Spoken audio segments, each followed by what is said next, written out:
For Indigenous speakers, the one thing that I would love for them to know about the International Indigenous Speakers Bureau is that we are here as a family.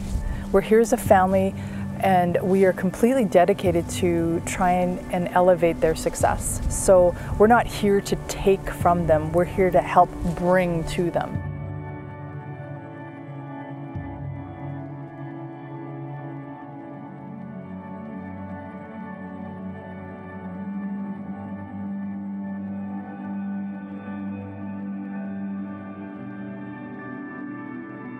Hi, Tansei. My name is Shannon Loutitt. I'm the CEO and co-founder of the International Indigenous Speakers Bureau. I was born and raised in Treaty 8 and Treaty 6 territory alongside my Cree, Métis and Dene family. I come from a long line of Indigenous land people of the North and a very proud Indigenous world. As a result of my upbringing, I've become very familiar and very accustomed to ensuring that Indigenous knowledge and perspectives are in different spaces.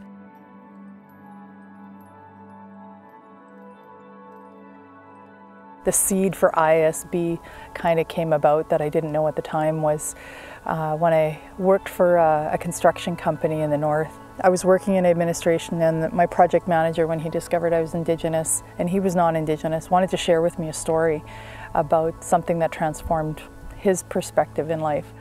And he spoke about how the company had been called out to a project where a newly built dam had just sprung a leak.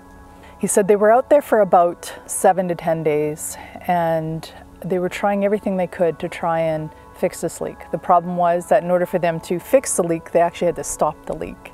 And everything they were trying wasn't holding up to the pressure because it was so far in the upstream of the dam. And then on about the 10th day, 7th to 10th day, somewhere in there, he said this Indigenous trapper came by and asked him what the problem was.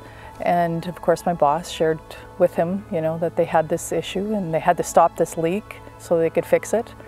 And they were running out of options. They called in experts from all over the world.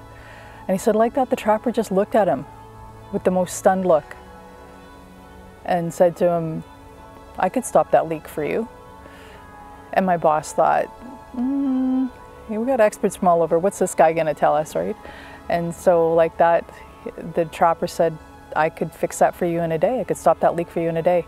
And my boss thought, okay, there's no way. And so he said, "Well, you know, we've tried everything. If you've got answers, we're all ears. Fire away." And like that, he said, the trapper said nothing else, turned around and walked away. He thought, he wasn't expecting me to call him on his bluff, is what his first instinct was. Well, the very next day, that trapper came back. He came back with a few beavers. They threw them in the upstream of the dam, and the leak was stopped within a few hours.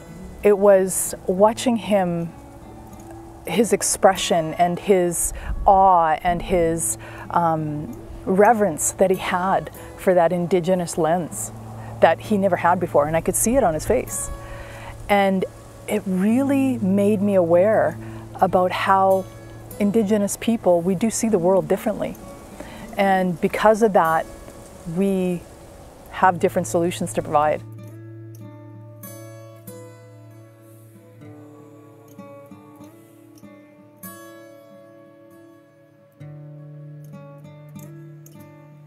I'm very, very proud and very grateful to be here to help these Indigenous knowledge keepers and speakers be able to be seen and heard in different arenas, because what they have to share is so important, and not just from an Indigenous perspective, but from a human, a planet, a very sustainable perspective. We have a lot of issues right now, globally, that we don't have a lot of answers for, or so we think.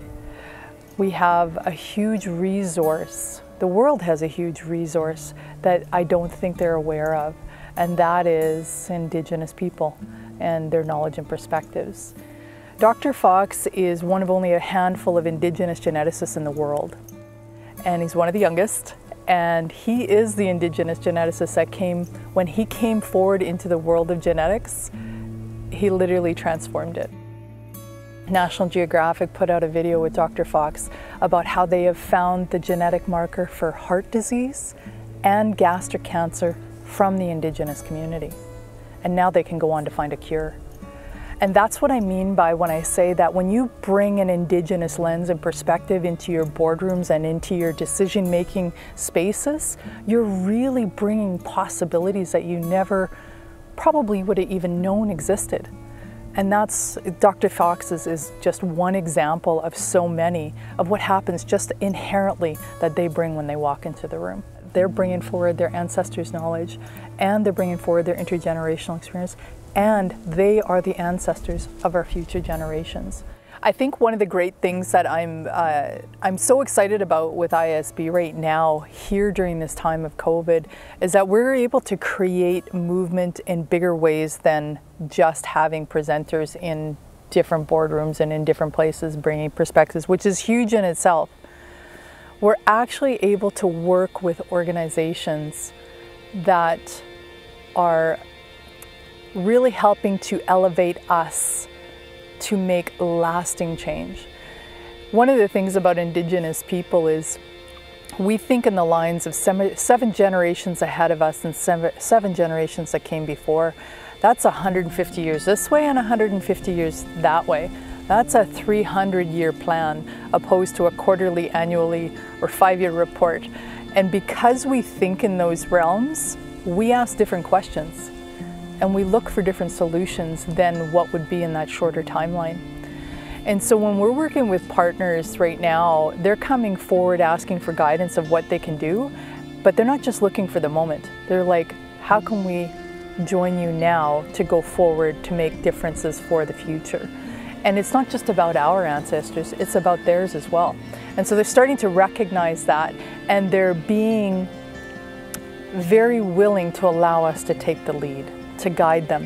And that's important, because I think when you work with Indigenous organizations and Indigenous people, is you really need to allow them to show you. Because if you come forward wanting to show them or have them come along, you're going to get the same of the same. But if you really want to see something different, allow that Indigenous person, allow that Indigenous organization to guide you on this journey. And I promise you, you're going to see something different, you're going to be a part of something different, and you're going to make an impact more than you ever realized.